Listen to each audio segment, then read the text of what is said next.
Welcome back to my channel. Meghan Markle and Prince Harry's attendance at Charles's coronation not a given. Before we proceed, if you are new to my channel, please take a second of your time to hit the red subscribe button and turn on the notification for more updates. Meghan Markle and Prince Harry stepped down as working members of the firm in the spring of 2020. Meghan Markle saved Harry from royal machine, says new book.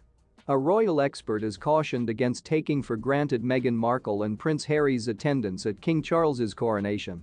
Royal commentator Jonathan Sacerdoti noted Queen Elizabeth's funeral and the upcoming coronation are two very different events, with one pertaining to the family sphere of the firm, despite being a televised state event, while the second is an official royal and state ceremony. The commentator told Express.co.uk. In terms of Meghan and Harry being there, I don't think that's a given. Remember, they were present for the Queen's passing and mourning by coincidence. They had chosen to come to London and Manchester for the promotional tour of their own activities. And in a way it was just fortune that they were able to be present immediately. I assume they would have flown over for the mourning period had they not been in the UK. Meghan Markle and Prince Harry are no longer senior royals. But even then, it's not necessarily the case that they both would have flown over. That hasn't always been the case when they traveled to the UK.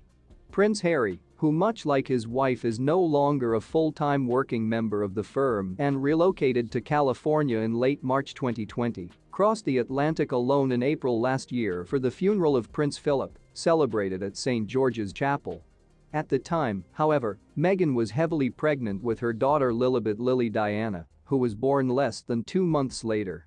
Similarly, Meghan did not travel with her husband to the UK in late June last year when he attended the Wellchild Awards hosted by his beloved patronage Wellchild in London and unveiled the statue of Princess Diana at Kensington Palace on what would have been her 60th birthday.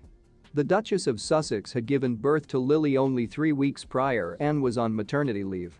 Earlier this year, neither the Duke or Duchess attended the memorial service at Westminster Abbey for the Duke of Edinburgh.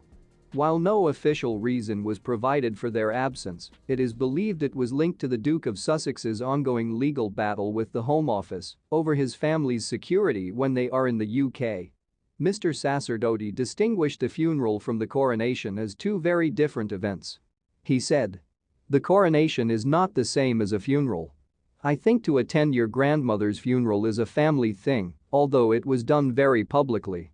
To attend your father's coronation is very obviously a royal thing, and it depends if that is something they want to take part in, bearing in mind they left because those were the things they seemed they wanted to avoid, the ceremonies and difficulties of existing as a visible public royal." However, he added, the Duke may well attend the coronation to clearly shows his loyalty as a British citizen, veteran and member of the royal family, to the new sovereign. Mr. Sacerdoti said. On the other hand, it's his father and he is the king, and presumably he is keen to show his loyalty to the king and therefore may want to attend. And it doesn't their bankability any damage to be seen with the royal family when they can. Buckingham Palace has not yet disclosed when the coronation of the new king will take place. While the Queen's coronation took place 16 months after her accession to the throne, Charles's is expected to be held next spring or early summer. While no detail regarding the event has been officially shared yet, it has been reported the king wants a cheaper and shorter coronation than his mother's. Moreover, a source told the Daily Mirror, the king is very aware of the struggles felt by modern Britons, so we'll see his wishes carried through that although his coronation ceremony should stay right and true to the long-held traditions of the past, it should also be representative of a monarchy in a modern world. The Queen's coronation, held on June 2, 1953, cost a total of £1.57 million, the equivalent of £46 million today.